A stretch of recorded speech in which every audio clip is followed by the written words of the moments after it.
Taurių penketas tai praradimo, sielvarto ir nusivylimo korta.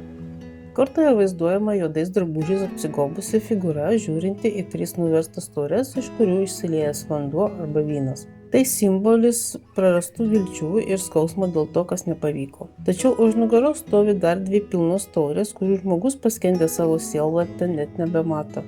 Ši korta pasirodo tada, kai esame per daug susikoncentravę į tai, ką praradome, o ne į tai, kas dar liko. Tai emocinė krizė, kai atrodo, kad viskas sugriuvo, tačiau tiltas fone rodo, kad kelias į ateitį vis dar yra. Taurių penketukas moko priimti liūdesį, bet jame neužsibūti. Tai korta apie tai, kad net ir po didžiausio praradimo gyvenimas tęsiasi.